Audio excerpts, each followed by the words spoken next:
Taon 2009. Siquijor. Tama na! Tigilan mo na ako! Insan! Buksan mo tong pinto! Ano ba nangyayari sa'yo? Lumabas ka na dyan! Hindi mo ako mapapatay! Isa ka lamang hamak na albularyo! Pagsisisihan mo to! Walang sino man ang makakakontra sa kapangyarihan ko! Tatapusin ko siya! Tatapusin ko siya!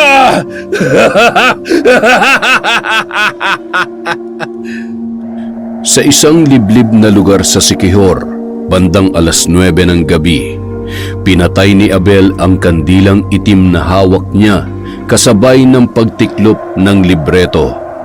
Marami na ring albularyo o kapwa mambabarang ang sumubok na kontrahin ang kanyang barang, ngunit sadyang malakas ang kanyang kapangyarihang itim.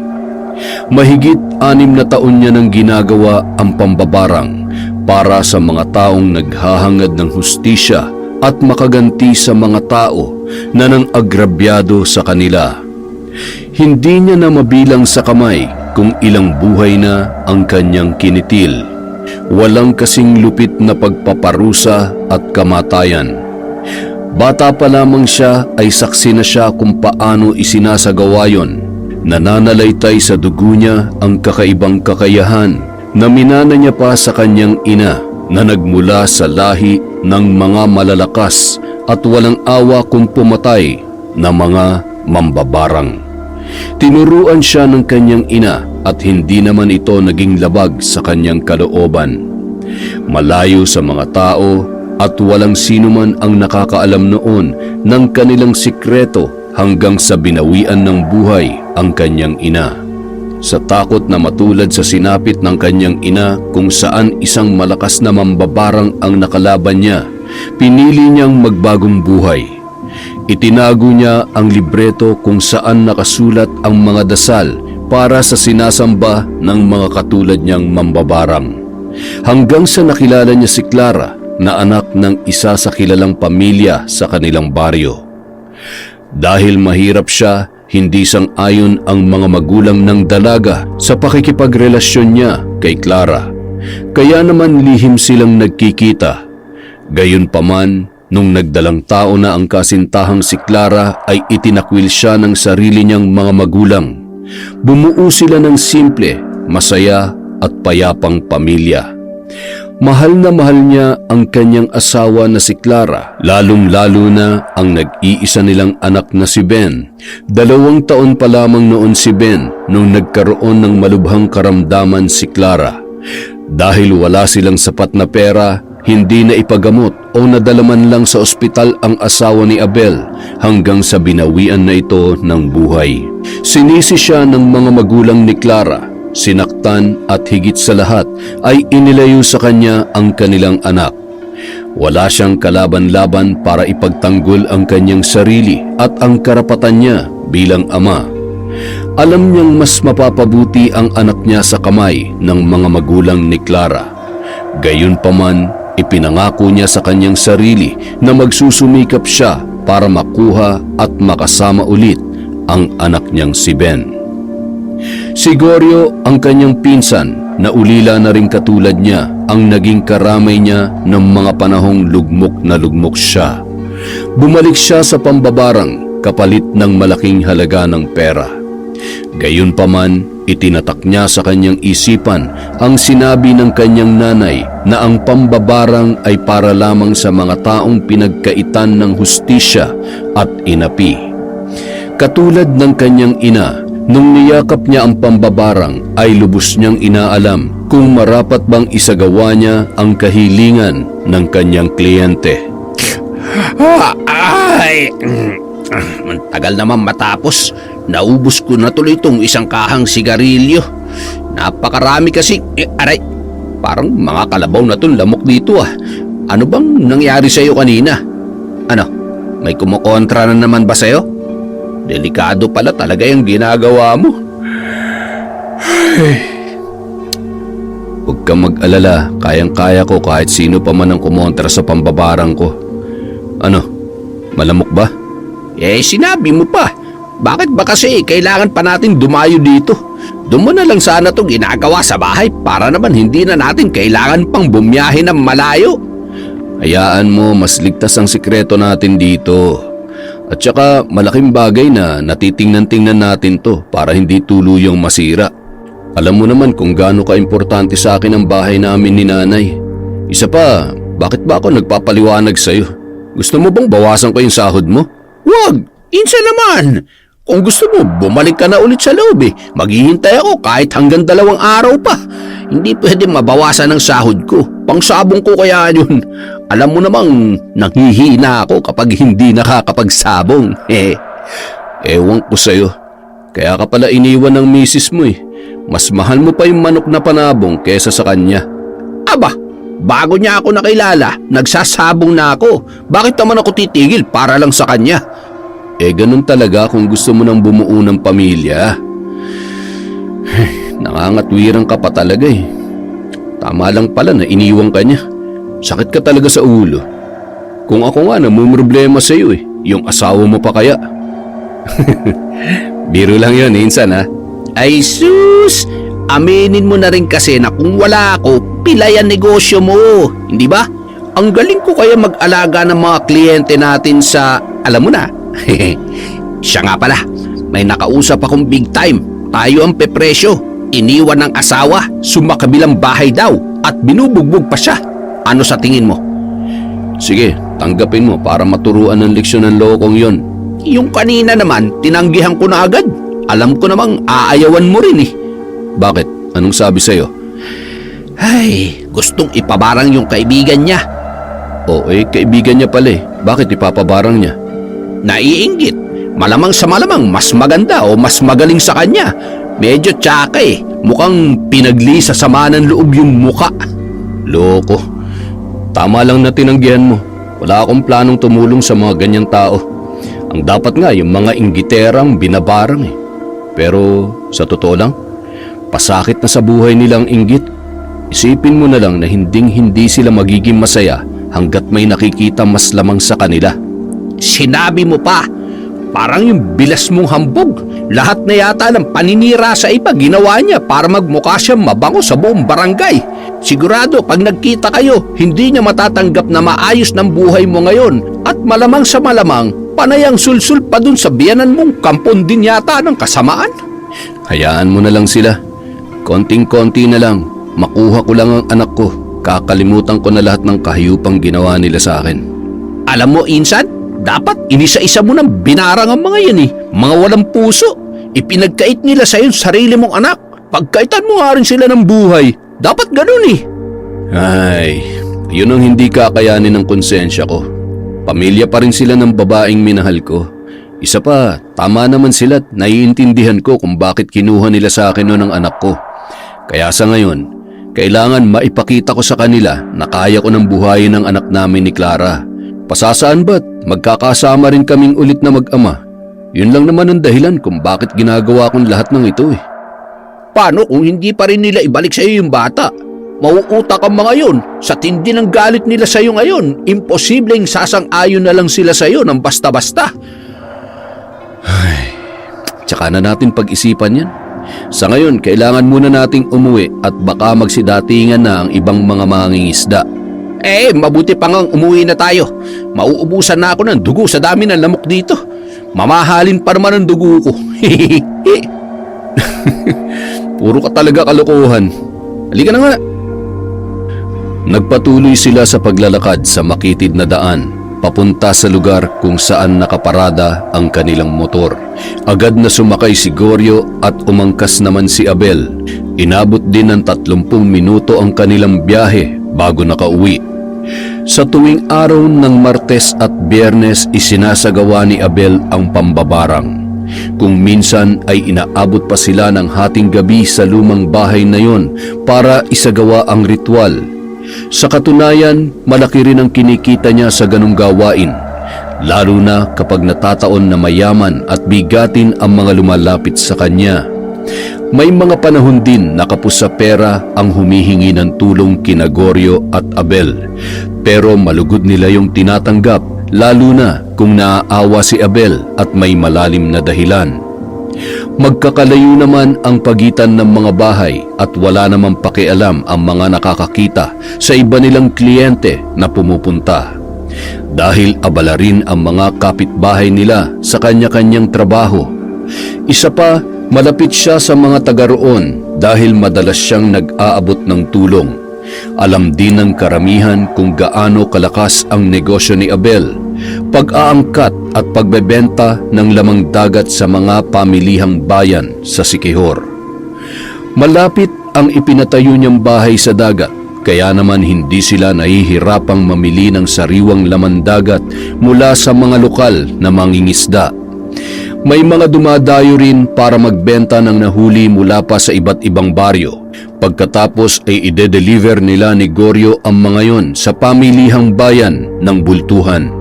Kung minsan naman ay may mga nag-o-order na negosyante at nagmamay-ari ng mga restaurant.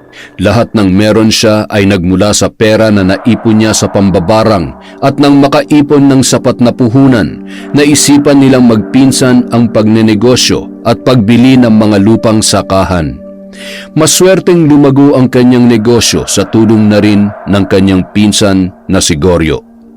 Pagdating nila sa bahay ng gabing yon, ay nagmadaling magluto ng hapunan si Goryo habang nakikipag-usap naman si Abel sa mga mangingisdan nagbebenta ng kanilang mga nahuling isda.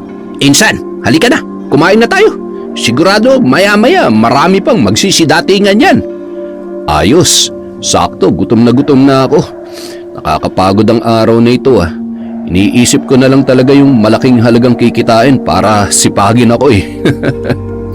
Tama ka dyan. Ako naman iniisip ko na malapit na ang Sabado. Kailangan ko ng perang pampusta sa sabong. Sigurado mananalo yung alaga ko.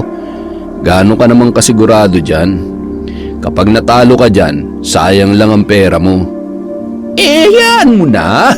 Wala namang pamilyang umaasa sa akin at wala rin naman akong anak na pinapakain. Wala din naman akong pagkakagastusan o girlfriend. Wala nang sakit sa ulo, hindi pa butas ang bulsa ko. Ay, alam mo, sana ganyan lang kasi ang buhay. Yung walang iniisip na problema. Ano bang pinoproblema mo? Ang dami-dami mo ng pera.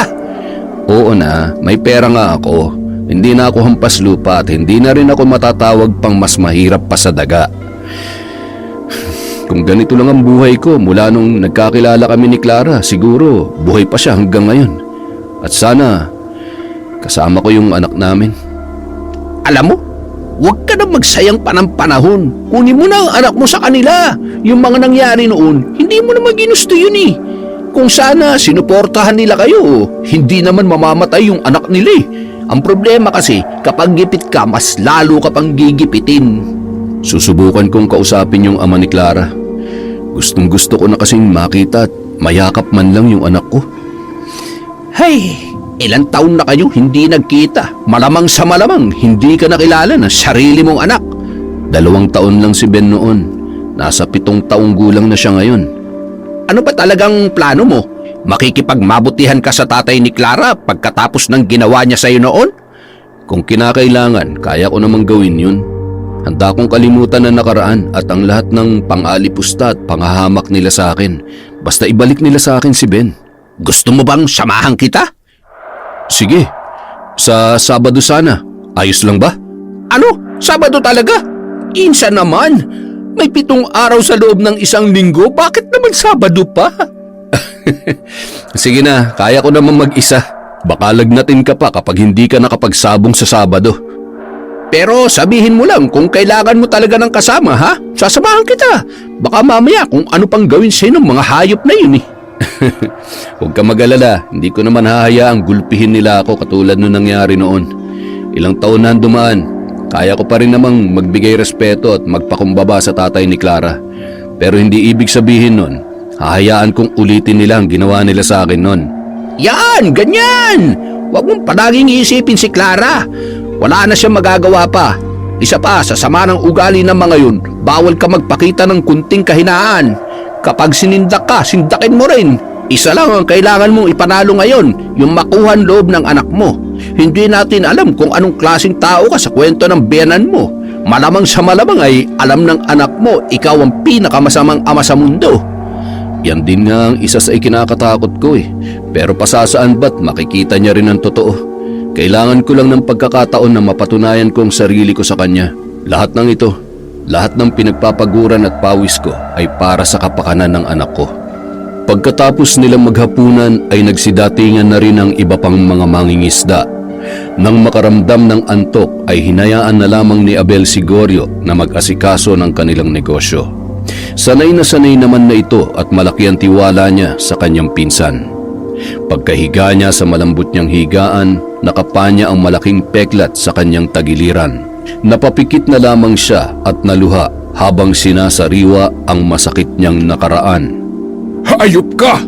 Inutil! Wala kang karapatang maging isang ama! Kung hindi mo binuntis ang anak ko, buhay pa sana siya ngayon. Ang lakas ng loob mong mag-asawa, mas mahirap ka pa sa daga. Isa ka lang hampas lupa, dapat ikaw ang namatay at hindi ang anak ko. Kunin niyo ang apo ko! Bilisan niyo! Sandali! Saan niyo dadalhin ang anak ko? Teka lang! Ibalik niyo sa akin ang anak ko!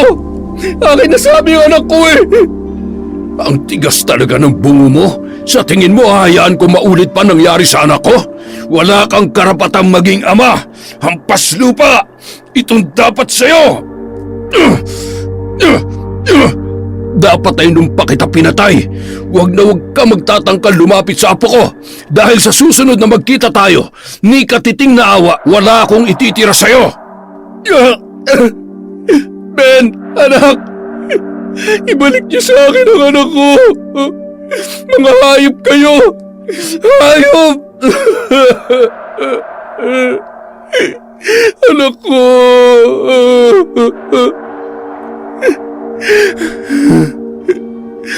Diyos ko, nawala na sa akin ang asawa ko. Ngayon naman kinuha nila sa akin ang anak ko. Ano pa ang silbi ng buhay ko? Ano? Kunin mo na lang din ako. Gusto ko nang mamatay.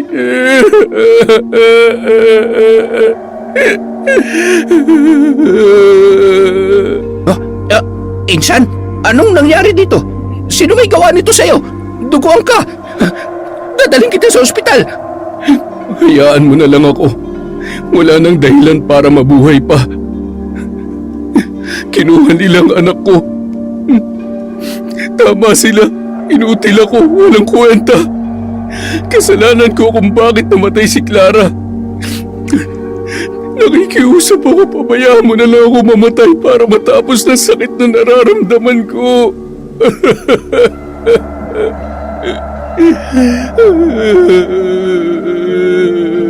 Abel! Gumising ka! Abel! Hoy! Ayos ka lang ba? Abay, binabangungot ka na naman! Ilang taon nang lumipas, ngunit madalas pa ring napapanaginipan ni Abel ang kanyang mga pinagdaanan sa kamay ng matapobreng ama ni Clara na si Rico. Walang araw na hindi sumagi sa isipan niya ang kanyang anak. Matagal niya nang gustong makasama si Ben, ngunit naghihintay lamang siya ng tamang pagkakataon kung saan mahaharap niya na ng kalmado ang pamilya ni Clara na naging banta sa buhay niya sa loob ng maraming taon. Sumunod na araw, pagkagaling nila sa pamilihang bayan kung saan nag-deliver sila ng mga isda, tumigil sila sa harap ng isang pribadong paaralan. Itabi mo nga muna at bibili ako ng biko. Nagugutom na ako. Ikaw, anong gusto mo? Kahit ano, pwede namang yung tindera na lang. Ang ganda eh, oh. Huwag mo akong mabiro-biro. Gutom na ako. Tatanungin ko talaga kung pwede siyang bilhin. Gusto mo ba ng sakit sa ulo o taga-tinola ng mga pansabong mo? Aroy, hindi bali na. Biko na lang din sa akin. At syempre, huwag mong kalimutan yung panulak, ha? Teka, nakikita mo ba yung nakikita ko? Ano ba yun? Si Matching, ayun, si Matias. Hindi naman sila nagkaanak ng asawa niya? Sino yung sinusundo niya rito? Hindi kaya... Sandali lang. Lalapitan ko lang siya. Insan, sandali. Pambihira naman talaga, oo. Hintayin mo ako, oy. Matias. Uy, ikaw pala. Minumulto ba ako? Buhay ka pa pala? Ang lansa dito Ayos ang forma mo pero yung amoy mo, grabe. Amoy hampas lupa ka pa rin. Hayop na matching to. Kapag ako hindi nakapagpigil, sasagasaan ko to ng truck eh. Pasensya na, medyo sensitive lang ang pangamoy ko. Medyo nalilito ko kung ikaw ba yung malansa o itong kasama mong seahorse eh. Oh, kung sabagay magpinsan nga pala kayo. Madalas magkasama kaya malamang sa malamang. Iisa lang ang amoy ninyo.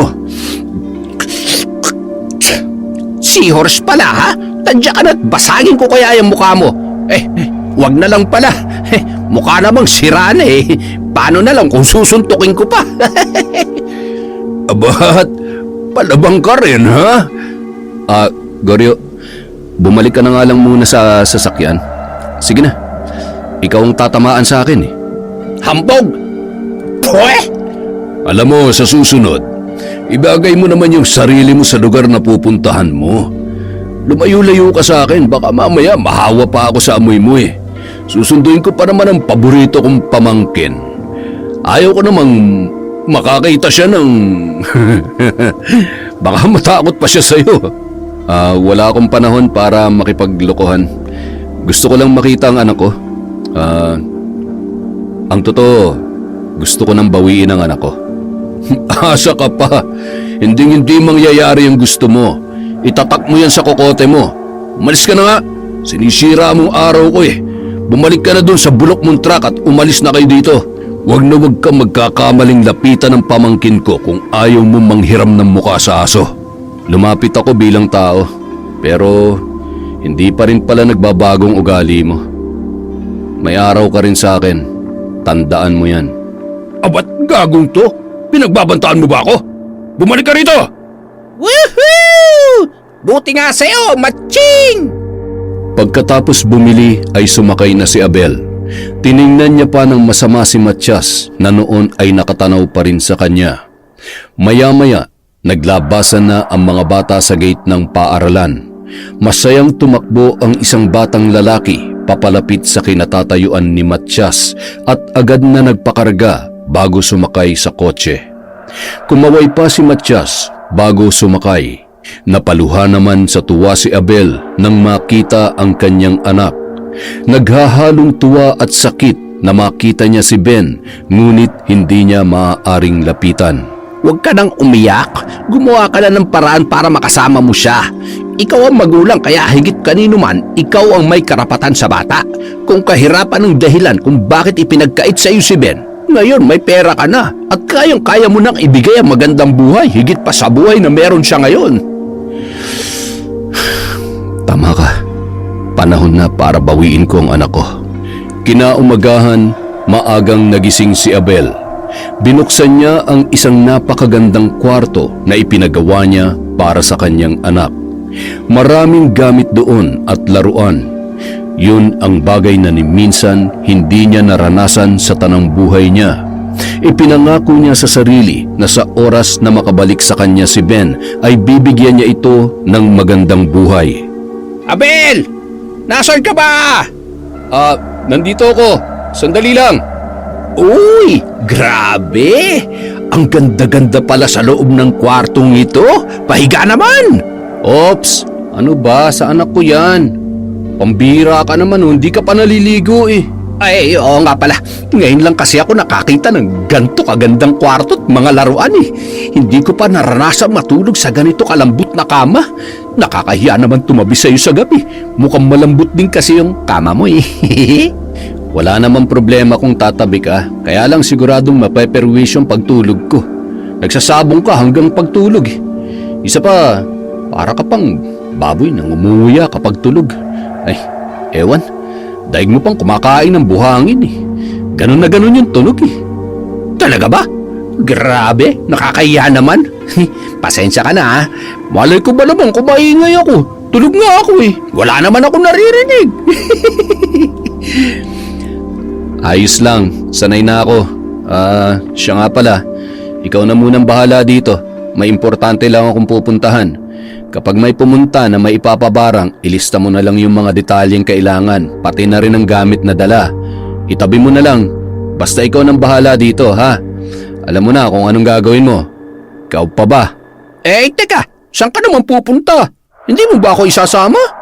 Wag na, kaya ko na to. Babalitaan na lang kita. Ay, teka muna, Insan. Kukunin mo na ba si Ben? Ay, hindi naman ganun kadali yun. Pero susubukan ko. Sige na, naalis na ako. Eh, teka, magpalit ka ng damit. Dapat makita nila kung gaano na nagbago ang estado ng buhay mo ngayon. Yung tipong pagbaba mo sa kotse, mapapalingon ng lahat. At dapat mukha kang mamahalin at mabango. Alam mo naman ang mga yun. Kailangan ko pa ba talagang gawin yun? Oo, maniwala ka sa akin. Isa pa, para masampal ng katotohanan yung matching na yun. Sigurado, makikisawsaw yun. Anak ni Jollibee yun eh. Masyadong bida-bida. Nakakairita. Oo na, sige na. Pumunta ka sa kusina at magbalat ka ng 3 pinya. Kainin mo lahat para naman kumalma ka. Masyado kang high blood eh. Eh, sino ba naman hindi ma-high blood sa mayabang na yun? Kung alam mo lang kung gaano ako nagpigil ng galit kahapon, ay nako, sasampalin ko yun eh. Kapag nabigyan ako ng pagkakataon, gugulpihin ko talaga yun. Pagkatapos magpalit ng mas maayos, mamahaling damit at maong na pantalon, tiningnan niya ang kanyang sarili sa salamin. Nginitian niya pa ang larawan ni Clara na nakadikit sa dingding ng kanyang kwarto. Ayos ba, mahal ko? Huwag mo naman akong pakatitigan ng ganyan. Baka mamaya matunaw ako. Miss na kita. Huwag ka mag-alala, kukunin ko ang anak natin. Makakasama na ulit natin siya. Abat, untik na kitang hindi makilala. Ang pogi mo naman, Insan. Pasalamat ka, nagmana ka sa akin. Ay teka, may kamukha kang artista. Oo, tama. Kamukha mo nga si Bong Revilla. Yan, ganyan na ganyan nga eh, oh. Naks, ewan ko na lang kung may masasabi pa ang matching kapag nakita ka niya. Sige na, mag-iingat ka ha. Huwag kang uuwi ng dehado. Kapag kailangan ng backup, tawagan mo lang ako. At kinuha na nga ni Abel ang susi ng kanyang kotse. Sabay kumaway sa noon ay abot taingang ngiting si Goryo. Sakay ng kanyang kotse, 15 minuto rin bago niya narating ang bahay ng mga magulang ni Clara. Tanging si Rico na ama ni Clara, si Ben, si Matias ang asawa nito, gayon din ang isang katulong na lamang ang nakatira sa bahay na yon. 1 taon na rin kasi ang lumipas mula nang bawian ng buhay ang ina ni Clara dahil sa sakit na cancer. Kumpara noon, nabawasan na ang yaman ng pamilya ni Clara. Unti-unti nang humina hanggang sa nalugi ang kanilang mga negosyo, lalo na't nagkakaedad na si Rico at hindi niya na matutukan ang pamamalakad dahil nagiging sakitin na rin ang matanda. Karamihan sa negosyo nila ay ilegal, katulad ng sabungan at iba pang sugal. Pagkatapos niyang iparada ang sasakyan sa labas ng gate ay sakto namang labas ni Ben sa bahay, hawak ang kanyang laruang bola. Nang makita niya si Abel sa labas ng bahay ay agad siyang tumakbo at lumapit doon. Nakangiti namang pinagmamasdan ni Abel ang kanyang anak. Hi po! Bisita po kayo ni Lolo? Nanonood po ng TV si Lolo sa kwarto. May sakit po siya. Nakakaawa nga po siya eh. Ano pong pangalan niyo? Ako si Abel. Pakisabi mo naman sa lolo mo na gusto ko siyang makausap kahit sandali lang. Sandali po ha. Hintayin niyo lang po ako dito. Bawal po kasing pumasok. Magagalit po si Tito. Papaluin po ako nun. Sandali lang po. Sige, hihintayin kita. Salamat ha. Ben, anong ginagawa mo dyan? Umasok ka nga dito, napakainit. Ang tigas talaga ng ulo mong bata ka. Makakatikim ka sa akin eh. Sorry po Tito. Huwag na po kayong magalit. May bisita po si Lolo. Ilang ulit ko bang sasabihin sa'yo na dito ka lang sa loob? Mamaya magkasakit ka na naman. Nasaan na ba kasi yung pamalo ko? Maayos ka ha? Huwag mong uubusin ang pasensya ko, lalo na ngayong masama ang pakiramdam ng Lolo Rico mo. Wala kang kakampi dito sa bahay. Isa pa, wala rin dito ang tita mo, kaya yari ka talaga sa akin, makita mo.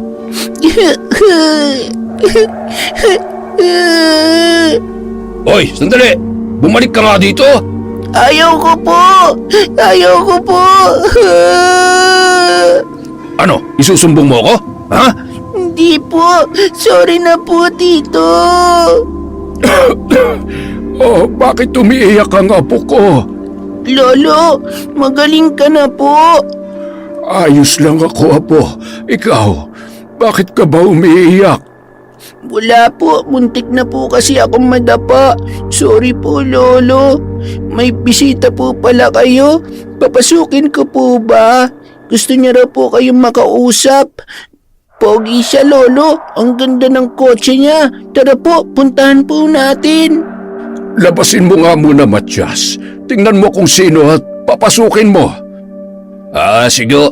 Maupo kayo, baka mamaya mahilo na naman kayo dyan. Sino naman kayang... Bayos mukhang bigatin tong bisita ni Papang. Ang gara ng kotse at ayos ang forma. Good afternoon, boss. Tuloy ka. Magandang hapon, Matias.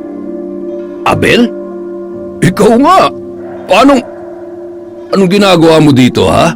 At talagang nanghiram ka pa ng magarang kotse? Nagpapatawa ka ba?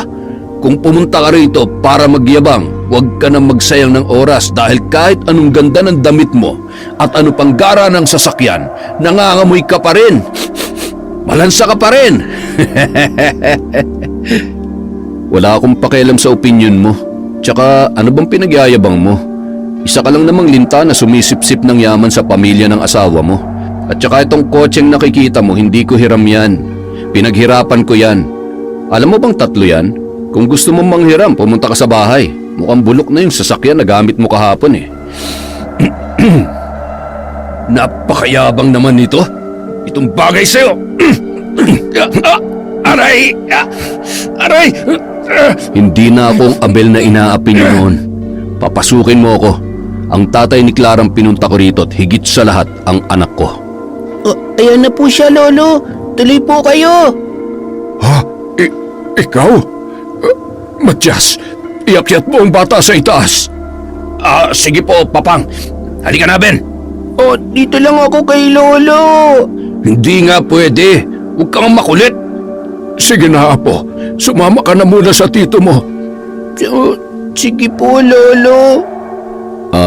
Nandito po ako para makausap kayo. Kung si Ben ang pinunta mo dito, gusto ko lang malaman mo na nasa maayos na siyang kalagayan. Mas mabuti na ring hindi ka na niya makilala pa. Ano bang sasabihin mo sa anak mo? Na ikaw ang dahilan kung bakit namatay ang nanay niya? Kung gaano ka kawalang kwentang ama? Hanggang kailan niyo po ba ako sisisihin sa nangyari? Minahal ko po ang anak ninyo. Inalagaan ko siya. Oo, hindi naging marangya ang buhay niya katulad na nakasanayan niya. Pero naging masaya po siya sa piling ko. Wala namang may gusto na magkasakit siya. At lalong hindi ko ginustong mamatay siya. Ilang beses kami nakiusap at humingi ng tulong sa inyo, pero ilang beses nyo rin kaming pinagtabuyan. Hindi na po natin maibabalik pa ang nakaraan at lalong-lalo na ang buhay ni Clara. Hindi pa po ba sapat ang mga pagpapahirap nyo sa akin noon? Nawalan na ako ng asawa. Kinuha nyo pa sa akin ang nag-iisang alaala ng pagmamahalan naming dalawa. Ngayon panahon na para ako naman ang mag-alaga sa anak ko. Wala kang karapatan. Kaya huwag kang umasang makukuha mo si Ben. Kahit kailan hindi ka niya kikilalaning ama hanggang sa mamatay ka. May karapatan po ako. May karapatan ako dahil akong ama niya. Maraming taon ako nagtiis at nangulila sa anak ko. Yun ay dahil sa wala na kayong ginawa, kundi maliitin ang kakayahan kong buhayin ang anak ko. Bakit? Anong mangyayari kay Ben kung hinayaan ko siya sa'yo? Kaya mo ba siyang bigyan ng magandang buhay? Kaya mo ba siyang bilhan ng magarang damit? Pag-aralin sa pribadong paaralan? Kaya mo bang ipagamot ang apo ko kapag nagkasakit? Di ba hindi naman? Dahil ipinanganak kang hampas lupa at mamamatay kang hampas lupa. Diyan kayo nagkakamali. Oo, mas mahirap pa ako sa daga nung panahon na kinuha niyo ang anak ko. Oo, hinayaan ko kayo. Dahil wala akong may pagmamalaki at wala akong kalaban-laban sa inyo. Gusto niyo pa nga akong patayin eh, hindi ba? Pero pinilit ko mabuhay at bumangon ulit para sa anak ko. Kaya ko na siyang buhayin at ibigay ang lahat ng pangangailangan niya. Kaya kukunin ko na siya sa inyo. Hindi mo siya makukuha sa akin. Tandaan mo yan. Dadaan ka muna sa ibabaw ng bangkay ko bago mo makuha ang apo ko. Yan ba talaga ang gusto mo? Sige, pagbibigyan kita. Ito lang ang tatandaan mo. Hinding-hindi na ako magmamakaawa sa'yo. Hinding-hindi na. Hayop ka! Lumayas ka dito! Mapapatay kita! Matyas! Matyas! Papang, ano po nangyari? Ano ginawa sa inyo ng Abel na yon? Gusto niya kunin si Ben. Hindi ako papayag. Si Ben ang nag-iisang tagapagmana ko. Sa akin lang ang apo ko. Papang, kung ibigay na lang ho kaya natin ang gusto niya para manahimik na siya at hindi na tayo guluhin pa. Isa pa, mukhang totoo nga ang nasagap kong balita na mayaman na siya ngayon. Ibang-iba na siya ngayon at yung sasakyan niya kanina ay napakagara. Imposible namang hindi niya kayang bigyan ng maayos na buhay ang nag-iisa niyang anak. Hindi ba? Makabawi man lang siya sa pagiging walang kwenta niya noon. Ay, halika nga dito. Tonto! Aray! Hindi mo ba naiintindihan ang sinabi ko? Akin lang ang apo ko. Wala akong pakialam kung kaya niya nang buhayin si Ben. Wala siyang karapatang maging masaya at magpakama. Kuhanan mo nga ako ng tubig at lalo lamang nanilikip ang dibdib ko dahil sa'yo. Ayos. Ginawa mo na talaga akong alila. Ako nagpapakahirap sa matumal mong negosyo tapos apo mo makikinabang? Mamamatay ka rin matanda ka. At yung salot na batang yan, balang araw, mawawala din yan sa bahay na to. Matyas! Nasaan ang tubig ko? Bilisan mo! Lolo, nasa na po yung pogi kanina? Friend niyo po ba siya? Pwede ko rin po ba siyang maging friend? Apo, hindi ko kaibigan yon. Sa susunod kapag nakita mo yon, huwag kang lalapit, ha? Masamang tao yon. Naintindihan mo ba? Pero Lolo, mabait po siya sa akin kanina. Hindi ka ba naniniwala kay Lolo? Alam mo, Apo, kunwari lang yun na mabait. Sige na, umakyat ka na sa itaas at manood ka lamang ng TV. O, sige po Lolo. Napangisi na lamang si Matyas nang marinig ang sinabi ng matanda sa kanyang apo. Samantala, noong mga oras na yun ay nagngingit-ngit sa galit si Abel habang siya ay nagmamaneho. Pinupukpok ang manibela at mabilis na pinapatakbo ang sasakyan. Hindi pa rin mawala sa isip niya ang masasakit na salitang binitawan ng matanda. Pagod na akong maging mabuti sa iyo, tanda. Panahon na para lumaban. Patawarin mo ko, Clara, pero hindi ko na kaya magtimpi pa. Humanda ka sa akin. Lintik lang ang walang ganti. Babawiin ko ang anak ko. Babawiin ko siya. Nang malapit na sa gate ng kanyang bahay, agad namang napabalikwas si Goryo nang marinig ang tatlong malakas na busina ng sasakyan ng kanyang pinsan. Aba, mukhang mainit yata ang ulo mo ah. Ano, nakausap mo ba? Anong sabi? Ayos ba? Maaga tayong aalis bukas. Ihanda mong listahan ng titirahin ko bukas. Isama mong pangalan ni Tanda. Sabi ko sa iyo, dapat noon pa eh. Alam mo, malabo na magbago pa ang matandang yon. Kung noon pa lang tinapos mo na siya, di sana kasama mo na ang anak mo ngayon. Hindi na magbabagong tingin nila sa iyo, insan. Tama ka. Dobleng sakit na ipaparamdam ko sa kanya. Mas gugustuhin niya pang mamatay kesa mahirapan sa sakit na mararamdaman niya. Kinaumagahan, araw ng Biyernes, agad na pumunta sa kabilang baryo sina Abel at Goryo para isagawa ang kanilang plano. Iniabot ni Goryo ang listahan kung saan nakasulat ang tatlong pangalan at kung anong pasakit ang nais ipagawa sa mga yun. Isinara agad ni Abel ang pinto, sabay kinuha ang kanyang libreto. Sinindihan niya ang kandilang itim na hugis tao at sinimulan ang ritual. Nakalapag sa mesa ang dalawang uri ng manika, ang pula para pahirapan ang tao at ang itim naman ay para patayin ang taong babarangin. Ipinikit niya ang kanyang mga mata habang paulit-ulit na binabasa ang nakasulat na mga salitang Latin sa kanyang libreto. Lalong lumalakas ang apoy ng kandila at lumalakas din ang ihip ng hangin. Nararamdaman ni Abel ang kakaibang espiritong sumasapi sa kanyang katauhan. Mas malakas siya at hindi nakakaramdam ni katiting na awa ng mga oras na yun. Magulo ang buhok dahil sa malakas na hangin kapag siya ay umuusal ng orasyon at bahagya pang nanlilisik ang kanyang mga mata nang lumabas para panandaliang magpahinga. Ano, tapos na? Tinodas mo na ba si Tanda? Mamaya pa. Pinag-iisipan ko pa ng maayos kung anong nararapat na ilagay o gawin ko sa katawan niya. Ano pa nga ba dapat sa matandang may madahas na dila? Dapat dun mahirapan makapagsalita. Pahirapan mo, takutin mo. Huwag kang maawa sa hayop na yon. Tandaan mo, wala siyang puso. Sarili niya ngang anak, natiis niya eh.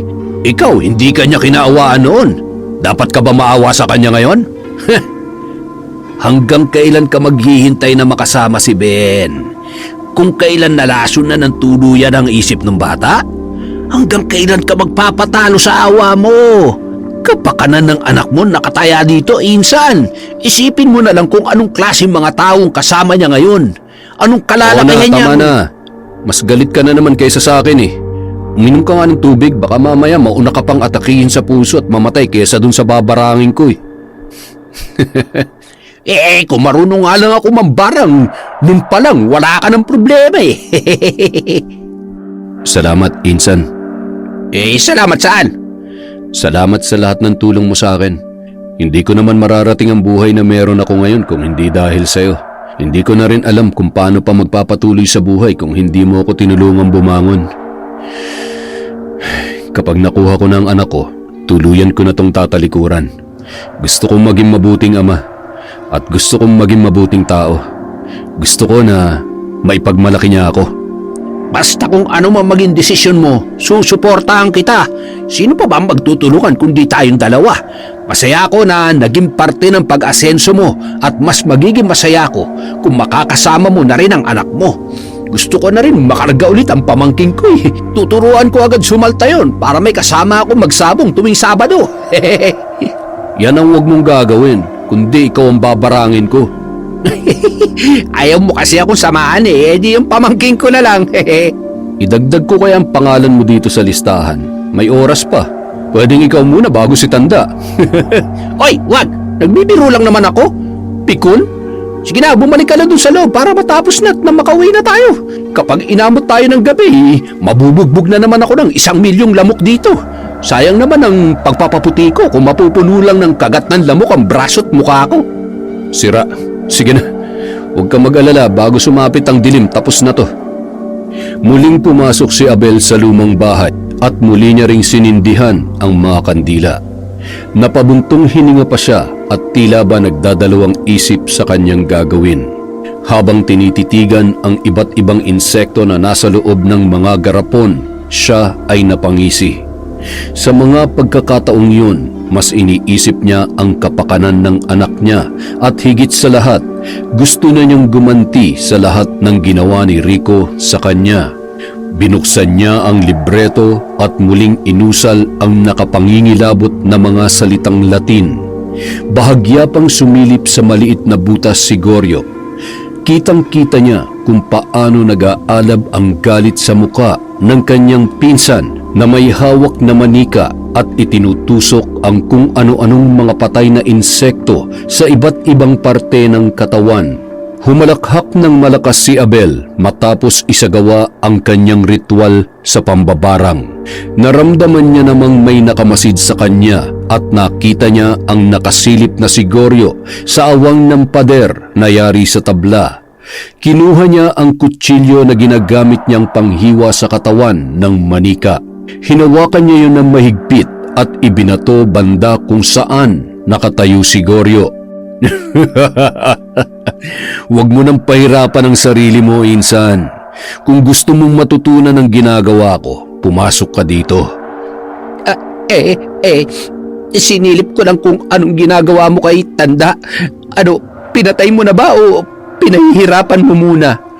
Unti-unti ko siyang pahihirapan. Gagapang siya sa lupa na parang uod. Tingnan lang natin kung hanggang saan aabot ang tapang niya.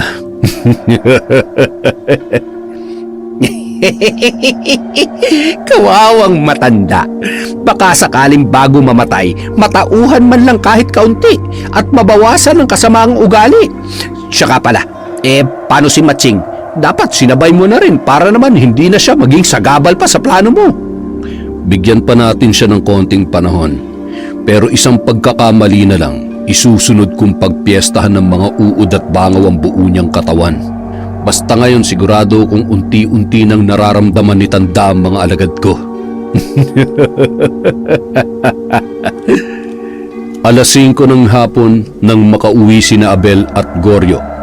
Sakto, pagdating nila kararating lang din ng mga mangingisda. Napapasarap ang kwentuhan at inutusan naman ni Abel ang kanyang pinsan na magtimpla ng kape at mamigay ng tinapay para sa mga mangingisda na basa pa ang damit. Inabot kasi sila ng malakas na ulan sa dagat. Samantala, pagkagat pa lamang ng dilim ay hindi na mapakali ang matandang si Rico. Pabalik-balik ito sa banyo at iniinda ang labis na paghilab ng kanyang sikmura. Ben, apo, tawagin mo nga ang tiyo Matias mo. Sige po, Lolo. Sandali lang po. Matching! Matching! Matching! Oh, saan ka na naman pupunta? Matching! Sinong Matching, ha? Bastos kang bata ka. Aray ko po! Hindi ikaw yan, Tito. Si Matching yung nasa libro kong bago. Tawag po kayo ni Lolo. Masakit yata ang tiyan niya. Punta siya ng punta sa CR. Buisit. Malamang sa malamang utos na naman yan. Sabi mo sa kanya, papunta na. Sige po. Buisit, utos na naman. Buisit, utos na naman. Oh, nasaan na ang tito Matias mo? Lolo, sabi niya, buisit, utos na naman. Susunod lang ako. Ano? Hoy, batang sinungaling! Kung ano-ano na naman yun lumalabas dyan sa bibig mo. Manang-mana ka talaga sa tatay mo. Tatay ko? Nasaan po ang tatay ko? At saka, nasaan po ang nanay ko? Ang dami mong tanong. Bumaba ka nga doon. Doon ka maglaro at magpasaway sa katulong. Okay po. Matching! Matching! Halika nga dito. Sa susunod na banggitin mo pa yun kay Ben. May kalalagyan ka sa akin. Pasensya na ho kayo, Papang. Nakakapikon ho kasi ang batang yan eh. Bata nga, hindi ba? Bata lang yan kaya wag mong patulan. Tsaka matalino ang apo ko. Mas matalas pa nga ang memorya niyan kesa sa'yo. Aray ko. Kanina ko pa hindi maintindihan ang nararamdaman ko. Ang sakit ng sikmura ko, parang may mga galamay na tumutusok. Haplusan mo nga ako ng kung anong maanghang dyan. Bilisan mo. Sabi ko na nga, be.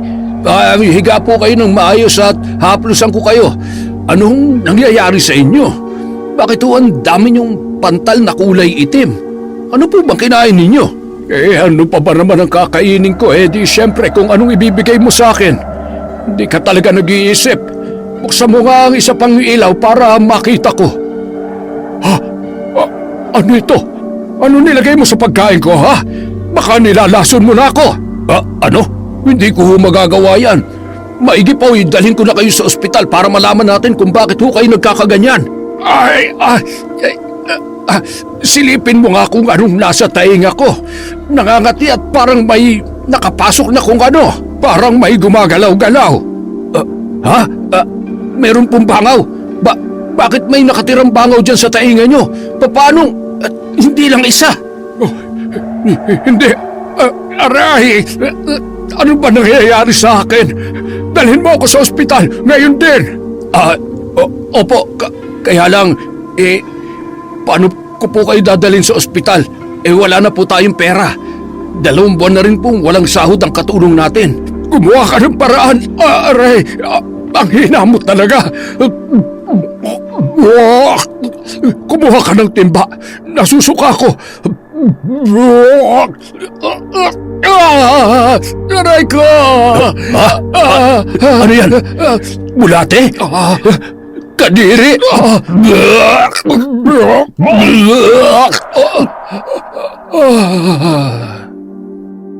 Papang! Papang, gising! Papang! Patay na ba to? Bakit naman ganun ang epekto ng laso na inilalagay ko sa pagkain niya? Ben! Halika dito! Bakit po ang daming bulati dyan? Ang baho! Ano nangyari sa lolo ko? Pinatay mo siya? Pinatay mo siya ng mga bulate? Lolo! Lolo!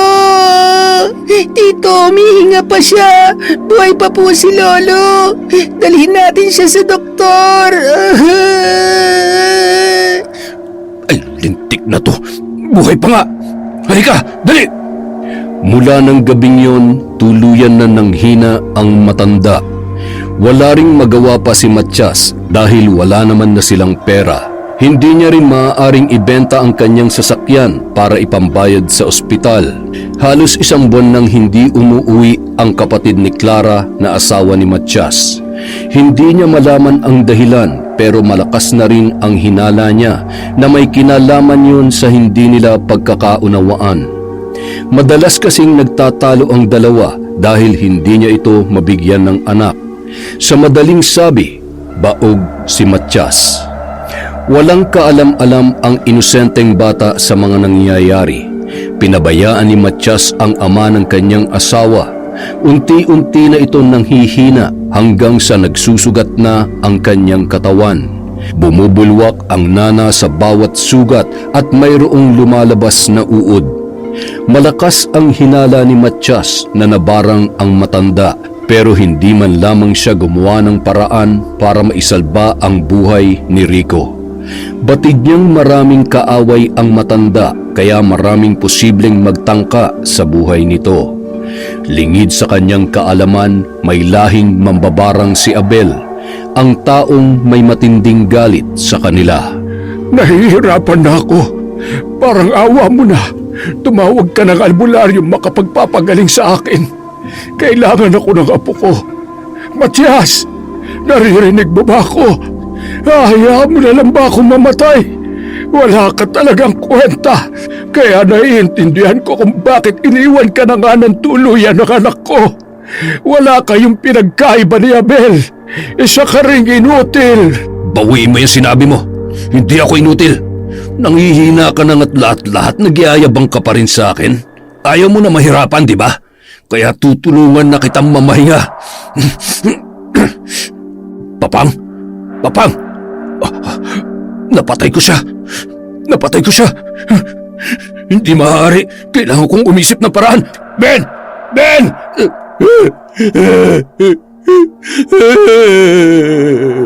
Po, bakit po kayo umiiyak? Ano pong nangyari kay Lolo? Ang lolo mo! Iniwan niya na tayo! Hindi! Lolo, gising! Gumising ka, Lolo! Lolo! Habang iniembalsamo ang katawan ng matanda ay agad namang nakaisip ng paraan si Matias. Isinanla niya ang natitirang lupain para may panggastos sa burol at pagpapalibing sa matanda. Labis namang ikinagulat ng asawa ni Matias ang biglaang pagkamatay ng kanyang papang. Kahit alam na ni Matias na may ibang kinakasama ang kanyang asawa, ay minabuti niyang magmaang-maangan upang maisagawa ang kanyang plano. Insan, hindi ba tayo makikipaglibing? Ay, kakayanin ba ng konsensya ko na makipaglibing pa? Ako nga nagpahirap ng husto bago binawian ng buhay ang matandang yun. Bakit napapabuntong hininga ka? Hindi ba dapat masaya ka na at masosolo mo na ang anak mo? Nagtataka lang ako. Hindi akong pumatay sa kanya. Hindi pa siya dapat namatay dahil tinatakot at pinahihirapan ko pa lang siya. Malakas ang hinala ko na may ibang dahilan ng pagkamatay niya. Hindi kaya sinadya siyang patayin? Sa sama ng ugali nun, hindi imposible yan. Ang kaso, paano naman? Hindi naman binaril. Nasa bahay lang naman nung binawian ng buhay. Baka dahil sa takot. Kung ako yung nasa sitwasyon niya, parang mas okay nang mamatay na rin ako. Ay, siya nga pala, ang balita ko, isinanla na yung mga natitirang lupa ng matanda. Wala na, lubog ng pamilya nila. Grabe ang lupit ng karma, di ba? Kailangan ko na makuha ang anak ko. Baka mamaya mapahamak pa siya dun. Wala akong tiwala sa Matiyas na yun. Higit sa lahat, pakiramdam ko may kinalaman siya sa unti-unting pagkalugi ni Tanda eh. Ibang takbo ng utak nun, kaya hindi sila magkasundo ng kapatid ni Clara eh. Mula sa hindi kalayuan, habang ibinababa sa hukay ang kabaong ng matanda at humahagulgol ang mga malapit na kamag-anak na nakikipaglibing, taimtim na nagmamasid si Abel. Tila ba binabasa niya ang isip ng bawat taong naroroon, lalong-lalo na ang hindi magkumayaw sa iyak na si Matiyas. Nabalot naman ng awa ang kanyang puso para kay Ben, na pilit na pinapatahan ng kapatid ni Clara. Best actor pala yan si Matiyas. Kulang na lang sumama sa libing para hindi magmukhang guilty. Malalaman din natin kung may tinatago siyang sikreto. Bukas na bukas din, kukunin natin si Ben. Bakit ipagpapabukas mo pa? Ngayon na! Masyado niya pang ninanamnam ang pagkawala ng lolo niya. Hayaan muna natin siya. Nandyan naman ang kapatid ni Clara eh. Oy, sige, ikaw ang bahala. Desisyon mo yan. Matapos ang libing, masinsinang nag-usap sina Matiyas at ang kanyang asawa tungkol kay Ben. Napagkasunduan nilang ibabalik na ang bata kay Abel. Nag-iwan pa ng sulat ang kapatid ni Clara dahil hindi na siya magkakaroon ng pagkakataon na makipag-usap. Nagpaalam na rin agad ito kay Matiyas na babalik na sa Maynila para sa trabaho. Mahigpit na yakap na lamang ang itinugon ni Matiyas at matamis na halik para sa kanyang asawa. Mag-iingat ka sa pagmamaneho, mahal. Mahal na mahal kita. Huwag ka mag-alala. Ako nang bahalang maghatid kay Ben bukas. Kumaway pa siya habang papalayo ang sinasakyan ng kapatid ni Clara. Sa wakas, wala nang hahadlang pa sa mga plano ko. Magsama kayo ng tatay mo sa impyerno, taksil! Kinaumagahan, kalat na kalat ang balita tungkol sa aksidente na sinapit ng kapatid ni Clara. Bumangga at sumabog ang sasakyan nito. Natupok ang sasakyan, pati na rin ang kanyang katawan. Abel, gising! Ang aga pa. Alas 8 pa tayo aalis. Yung asawa ni Matiyas, patay na. Anong... papanong... Na-aksidente tapos ayun, nasunog kasama ang sasakyan niya. Grabe. Magbihis na tayo. Susunduin na natin si Ben. Ha? Akala ko ba mamayang alas 8 pa? Huwag nang maraming satsat, bilisan na natin. Eh, eto na nga eh. Nagmamadaling naligo at nagbihis si Abel, pati na rin si Goryo. Halos lumipad ang sinasakyan nila sa bilis ng patakbo ni Abel. Ano to? Biyaheng langit? Abay, hinay lang naman kung gusto mo pa makasama ang anak mo. Hindi ko maintindihan kung bakit. Pero iba talagang pakiramdam ko sa mga nangyayari. Ano bang tumatakbo dyan sa isip mo? Bagalan mo naman. Pagkarating nila ay nakabukas na ang gate. Nakatayo at nakatingin sa kawalan si Matiyas na tila ba wala sa sarili. Nilapitan nila ito. Nagulat na lamang silang dalawa nang biglang humagulgol si Matiyas. Wala na rin ang asawa ko. Hindi ko alam kung bakit kailangan mangyari to. Mahal na mahal ko siya. Hindi ko kakayanin na mabuhay nang wala siya.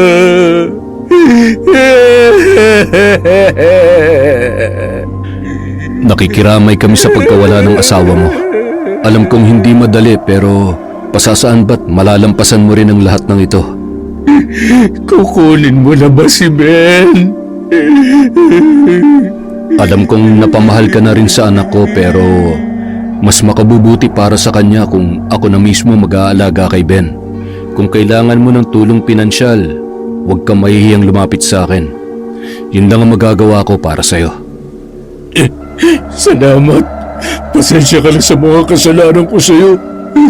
Pasensya na kung sa mahabang panahon naging sunod-sunuran ako kay Papang. Patawarin mo sana ako. Kalimutan na natin yon. Tapos na yon. Sa ngayon, sapat na makasama kong muli ang anak ko. Sandali ha. Gigisingin ko lang siya. Marami pa rin kasi akong aasikasuhin kaya mabuti naman at inagahan ninyo. Kuya, nasaan po si Ben? Nawawala po si Ben sa kwarto niya. Ha? Ano? Halos nahalughog na nila ang buong kabahayan. Hindi nila nahanap si Ben. Nagpatawag na rin sila ng mga pulis para tumulong sa paghahanap sa bata. Nasaan ang anak ko? Imposibleng mawawala siya ng basta-basta lang. Kanina lamang bago ko bumaba ay natutulog siya. Maniwala ka sa akin. Walang mangyayari kung magsisisihan pa tayo. Mahal kong pamangkin ko at walang sino man ang may gusto na mawala siya. Hindi kaya isa sa mga pinagkakautangan ni Papang ang may gawa nito? Imposible! Bakit naman nila idadamay pati ang walang kamuwang-muwang na bata? Dahil sa pera. Hello? Sino to? Ano? Nakikiusap ako. Huwag ninyo sasaktan ang pamangkin ko. Oo, ihanda akong pera pero huwag niyo siyang sasaktan. Pakiusap. Akin na yan. Hello? Sino kayo? Magkano kailangan nyo at ibibigay ko? Hello? Hello? Nagmamadaling bumalik sa bahay ang magpinsan na sina Abel at Goryo para kumuha ng pera kapalit ng anak niya. Mahigpit na ipinagbilin ng mga ito na walang makakaalam na pulis. Pagkatapos makuha ang pera ay bumalik na agad sila. Halos lumuwa ang mata ni Matyas nang makita ang limpak-limpak na salapi na nasa loob ng bag. Hindi na siya nagsayang pa ng oras. Sumakay siya ng kotse at pinuntahan ang lugar na sinambit ng mga dumukot sa bata. Bumalik siyang walang kahirap-hirap. Isinakay niya sa kotse ang walang malay na si Ben. Humahalakhak pa siya habang nagmamaneho pabalik. Mga uto-uto. Nagkapera ka lang, Abel, pero yung utak mo may hangin pa rin. Sa wakas, nakabawi na ako sa kakulitan mo, bata. Patakbong lumapit sa sasakyan sina Abel at Goryo. Kinarga at marahang hinagkan at niyakap ni Abel ang kanyang anak. Ben, anak ko, gumising ka na. Mahal na mahal kita. Huwag ka mag-alala, mula ngayon hindi na tayo maghihiwalay pa. Matyas, salamat sa lahat ng tulong mo. Sa kabila ng lahat ng pinagdaanan mo, hindi ko alam kung saan ka kumuha ng lakas ng loob para iligtas ang buhay ng anak ko. Tatanawin ko tong malaking utang na loob sa'yo. Siya nga pala, iparating mo sa mga dumukot kay Ben. May kabayaran ang ginawa nila sa anak ko. Anong ibig mo sabihin? Huwag mo nang alalahanin pa yung sinabi niya. Sige na, magpahinga ka na. Matulog ka na tapos huwag ka nang gumising. Tarantado ka. Style mo, bulok. Pagka-uwi sa bahay ay agad na dinala ni Abel sa kwarto ang kanyang anak. Mahal ko, nakuha ko na ang anak natin. Magkakasama na ulit tayo. Anak, gumising ka na. Mahal na mahal ka namin ng nanay mo. Magluluto muna ako ng pagkain natin. Grabe ang nangyari sa araw na to. Grabe ang utak ng lokong yun. Kaya lang masyado siyang halata eh. Akala niya siguro may isahan niya tayo. Alam mo, marami pang tinatagong kahayupan niyang si Matyas. Huwag kang mag-alala. Sa huling pagkakataon, kinakailangan ko siyang turuan ng leksyon. Hayaan mo siya magpakasaya sa sandamakmak na papel na nilagay natin. Magluto ka na't siguradong gutom na tong anak ko. Natitiyak ko na magwawala yun sa galit. Lolo? Lolo ko? Anak, gising na. Nasaan po ako? Kayo? Bad po kayo, di ba? Hindi ako bad. Ben, ako ang tatay mo. Tatay? May tatay ako? Ikaw po ang tatay ko? Sino nanay ko? Wala na si nanay, anak. Nasa langit na siya kasama ng lolo at lola mo. Pero nakikita mo ba yung magandang babae na nasa larawan? Yan si nanay. Ang ganda pala ng nanay ko. Tapos, pogi ang tatay ko. Bahay niya po ito. Bahay natin, anak. Bakit po kayo umiiyak? Miss mo na rin si Lolo? Umiyak din po ako kasi wala na si Lolo. Kanino pong toys yan? Anak, lahat na nakikita mo dito, sa'yo yan. Mula ngayon, dito ka na kay tatay. Po? Talaga po? Ayaw ko po kay Tito. Nagagalit siya, pinapalo niya po ako at sinisinturon dito tsaka dito. Napakahayop talaga ng matyas na yun. Humanda talaga siya sa akin. Yehey! Ang dami kong laruan. Pwede po mag-play dito ang friends ko, tatay? Tinawag mo akong tatay? Kahit anong oras pwede mo silang yayain maglaro dito, anak. Ang gusto lang ni tatay, maging masaya ka. Mahal na mahal ka ni tatay, anak. Makalipas ang isang linggo, nagulat sina Abel nang biglang pumunta si Matias. Sinakyan lamang nila ang lalaki at hinayaang magkwento ng kung ano-ano. Kumusta ka naman ngayon? Ayos lang, tuloy ang buhay. Kay hirap pala talagang mamatayan ng asawa. Tuloy lang ang negosyo para magpayaman na lang kaysa magmukmuk ako. Kumusta naman? May natira pa ba sa pera mo? Pera? Anong pera? Yung naiwan sa'yo ng asawa mo at saka mga ari-arian ni papang mo. Wala namang ibang mag-aasikaso nun kundi ikaw, di ba? Oo.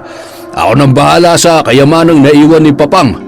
Alam mo, nung nabubuhay pa yon, walang ibang bukang bibig yun kundi ako nang bahala sa lahat. Siyempre, tagapagmana. Asawa ng magandang panganay niya. Alam mo na, wala Di ka talaga gusto ni papang. Masyadong mapili talaga ang matandang yun. Ewan ko ba kung bakit masyadong malapit sa akin. Kaya nga nung mamatay siya talagang parang dinurog ang puso ko. Ay, buhay nga naman.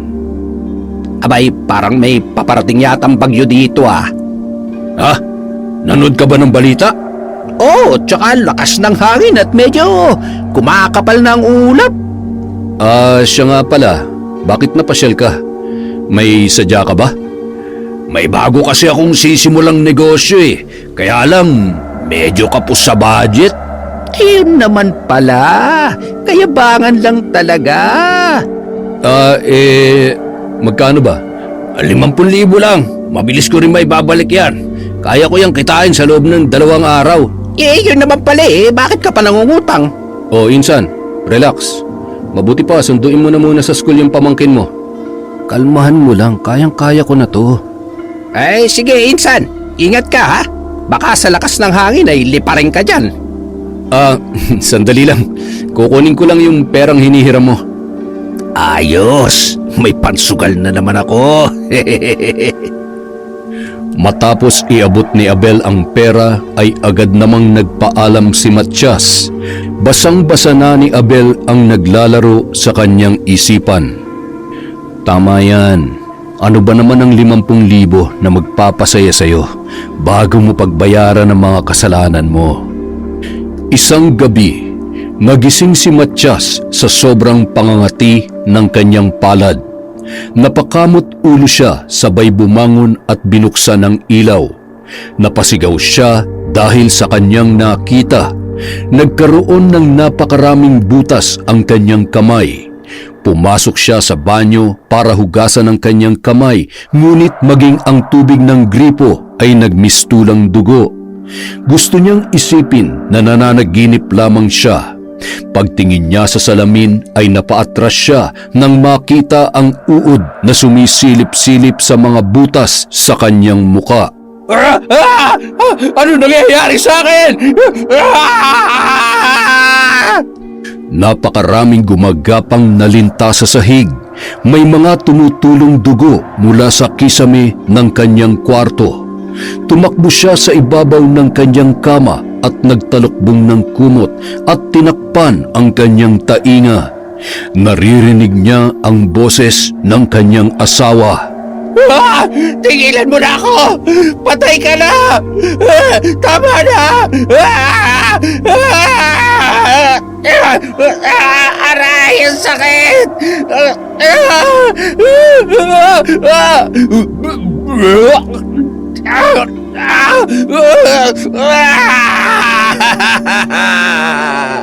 Biglang mayroong babaeng duguan na humablot ng kanyang kumot. Hinawakan siya nito sa leeg at ramdam niya ang malamig na kamay at matatalas nitong kuko. Hindi siya makagalaw o makasigaw sa sobrang takot. Dinukot nito ang kanyang dila. Ramdam na ramdam niya ang paggalaw ng kanyang tiyan. Lumobo yun at nagsilitawan ang malalaking ugat. Kasabay ng kanyang pagsigaw dahil sa sobrang sakit ay lumabas sa bibig niya ang iba't ibang uri ng insekto. Napahawak siya sa kanyang ulo na parang binibiyak sa kirot. Sabay-sabay na lumalabas ang malalaking alupihang pula sa kanyang ilong at tainga. At ang mas ikinagulat niya pa, libo-libong maliliit na ahas ang nagpapasukan mula sa bintana at pintuan ng kanyang kwarto. Halos hindi na siya makahinga dahil sa pagkakasakal sa kanya ng babae hanggang sa mawalan na siya ng malay. Kinaumagahan, nagising si Matyas na nakahiga sa sahig. Tiningnan niyang maigi ang kanyang mga kamay sabay tumayo at lumapit sa salamin. Bumalik sa normal ang kanyang itsura, ngunit bakas na bakas sa kanyang muka ang hirap na kanyang sinapit nung gabing yon. Ganito rin ang nangyari kay Tanda eh. Hindi kaya imposible. Pero kailangan ko malaman ang totoo. Gaganti ako. Hindi ako maaaring mamatay. Kailangan ko pang lasapin ang sarap ng buhay at natitirang kayamanan ni Tanda.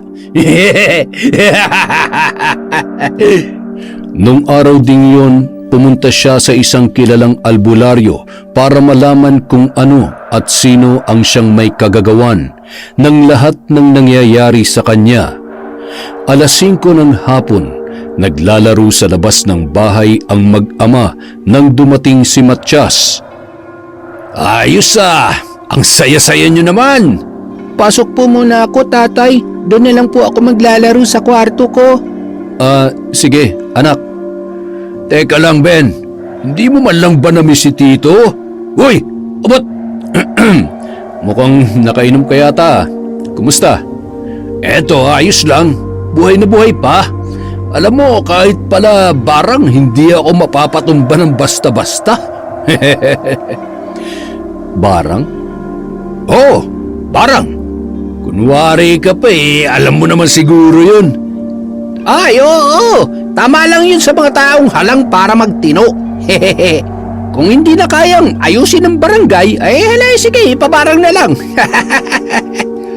Ba, ayos ah. Mga gawain lang yun na duwag. Hindi kayang pisikalan kaya dinadaan sa barang. Ako kasi kung gusto kong maningil, hindi ko na kailangan mambarang. Ikaw ba, Abel? Depende. Kaya ko naman pareho kung gugustuhin ko. Ayos ah. Ano, maghahanap ng mambabarang o ikaw na mismo mambabarang? Ako na mismo mambabarang para masaya at pahihirapan ko hanggang sa mamatay. Basta napatunayan ko na may kasalanan sa akin. Ganun ha? Kaya pala binarang mo ko, hayop ka? Akala mo hindi ko malalaman, ha? Inuubos mong pasensya ko. Kung sinasamba mo, demonyo, pues gusto ko malaman mo na mas masahol pa ako sa demonyo. Hindi ako natatakot sa'yo. Alam ko kung gaano kaitim ang budhi mo. Kaya alam ko na sa ating dalawa, ikaw ang dapat maunang masunog sa impyerno. Dahil hindi ka na magbabago. Hindi ko alam ang sinasabi mo. Anong hindi mo alam? Talaga? Gusto mo isa-isahin ko pa? Basang-basa ko na yung utak mo, kaya hindi ka maaaring magsinungaling sa akin. Hindi ba ikaw ang pumatay sa ama ng asawa ko? Huwag kang magmalinis. Ikaw ang nambarang sa kanya, kaya ikaw ang mamamatay tao at hindi ako. Huwag mong ibigay sa akin ang kasalanan mo. Pinatay mo siya. Sinakal mo siya. Ha? Paanong? Hindi totoo yan! Hindi ka na nakontento. Pati sarili mong asawa pinatay mo. Wala kang awa. Hindi ko alam ang mga sinasabi mo, sinungaling ka. Kung may gusto man akong patayin, ikaw yun! Hoy, sumasobra ka na talaga! Yan ang dapat sa'yo! Gusto na kitang ilibing ng buhay! Teka, ayos ka lang ba, Insan? Ayos lang ako. Bakit mo naman dinali ng tubo? Tingnan mo nga kung buhay pa. Oo, buhay pa yan. Humihinga pa naman eh. Gusto mo, ipaimbalsa mo ko na eh. Huwag muna. Pagbabayarin pa natin ang hayop na yan. Walang kabayaran ng ginawa niyang kasalanan. Pahihirapan ko siya para magtanda. Ay, mas makakabuti siguro kung ipaubaya na lang natin sa batas sa mga kasalanan niya. Sapat na yung pag-iimbestiga mo. At saka, may sapat ka naman ng ebidensya para makulong ang mokong na to. Hayaan mo na muna ako. Alam ko kung anong ginagawa ko. Dalhin mo sa bodega yan. Ikulong mo muna doon habang nag-iisip pa ako kung anong gagawin ko sa kanya. Ari ko, ang bigat naman nito. Baka naman gusto mo akong tulungan. Hilahin mo na lang sa paa. Baka maibalibag ko pa sa dagat yan eh. Nagpalingon-lingon pa si Goryo bago hinila ang walang malay na si Matias papunta sa kanilang bodega. Pagkatapos ay nagluto na siya ng hapunan. Pagkaluto ay nagpasya siyang silipin ang kalagayan ni Matias. Aba, tulog pa rin. Natuluyan na yata. Hoy, gumising ka nga dyan. Kumain ka muna para may lakas kang makipag... Gago! Isang malaking pagkakamali na binuhay niyo pa ako.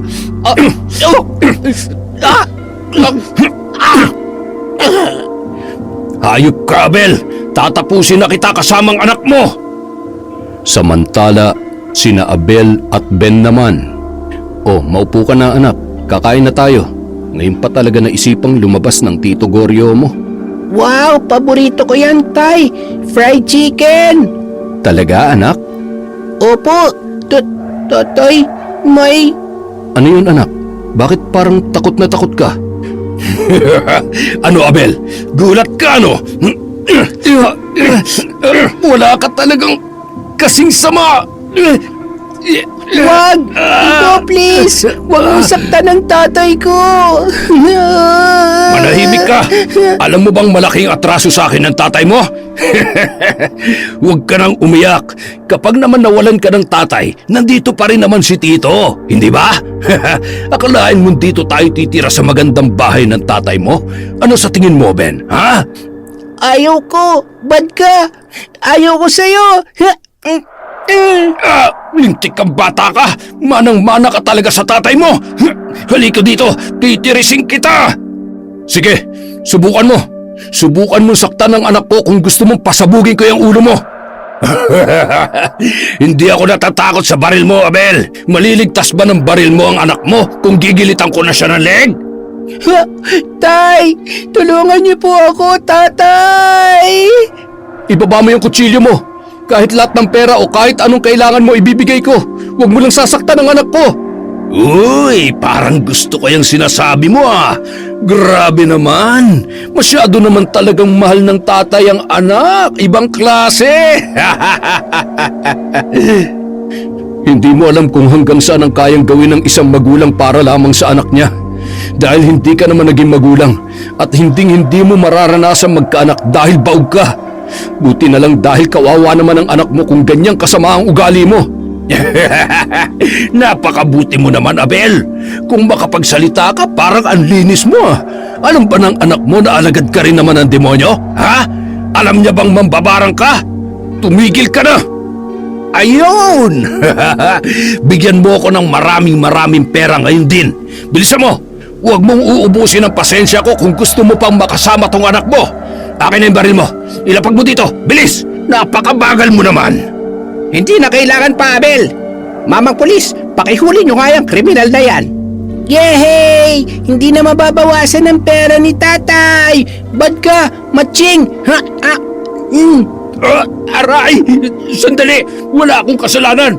Bakit niyo ba ako hinuhuli? Bitiwan niyo ako! Abel!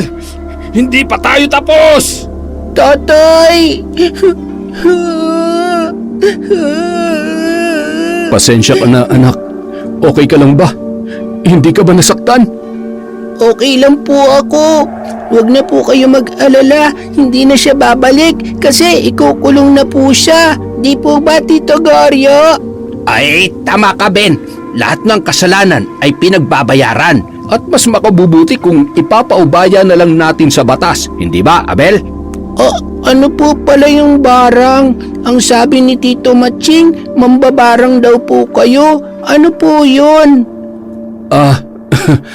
Balang araw, anak. Ipapaliwanag ko sa'yo. Sa ngayon, masyado pang maaga para maunawaan mo mga bagay na yan. Basta, mahal na mahal ka ni tatay, anak. Ha? Mahal ko din po kayo, tatay. Sa kabila ng mga nangyari, agad pa ring nakatulog si Ben nang tinabihan siya sa kama ng kanyang tatay Abel. Alam mo, ang tapang din ng anak ko.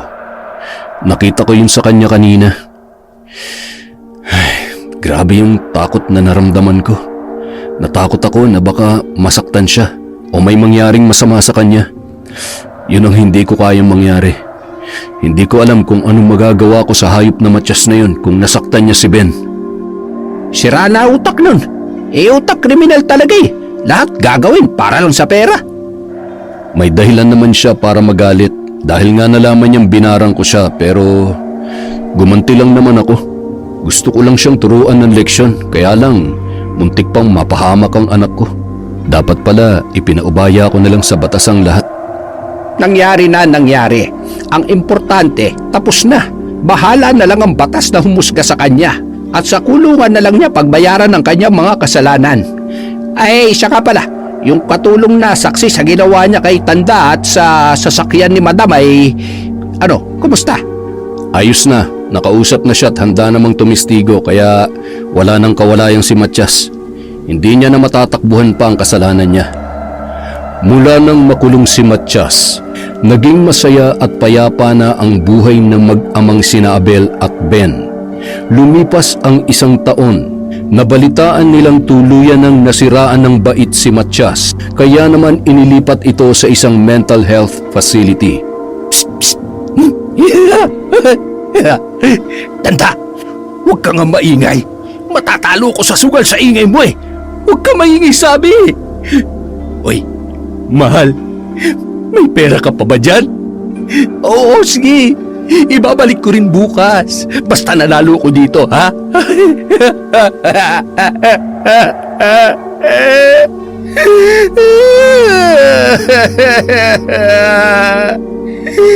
Bakit may uod na naman dito? Pakalat-kalat.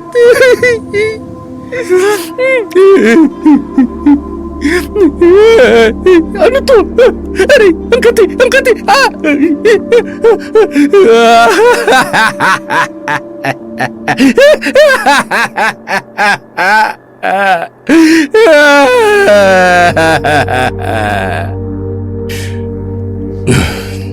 Kumusta ka na, Matyas?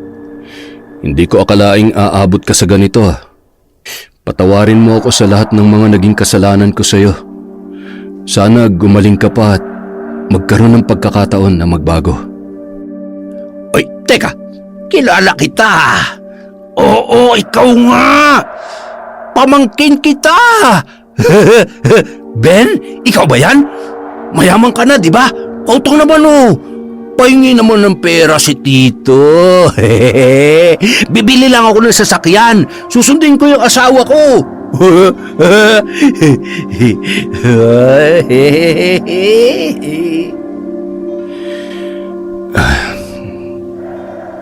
Siya nga pala, si Ben, yung pamangkin mo. Kinukumusta ka niya? Hindi daw siya galit sa'yo. At salamat pa rin sa mga panahon na inalagaan mo siya. Pahingi pera sabi. Malis ka na nga. Siraulun to. Nasaan na ba yung basket na punong-puno ng alupihan?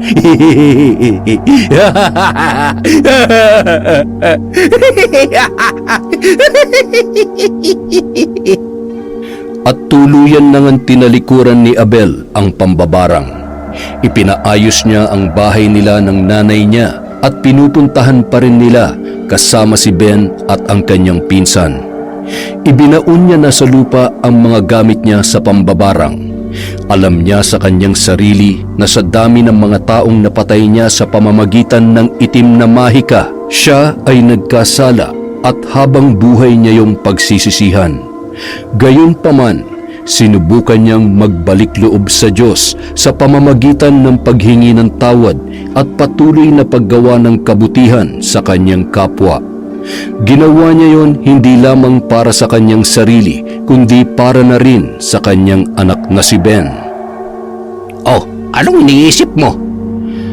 Wala naman, iniisip ko lang kung bakit sa kabila ng mga kasalanan ko hindi pa rin ako pinabayaan ng Diyos.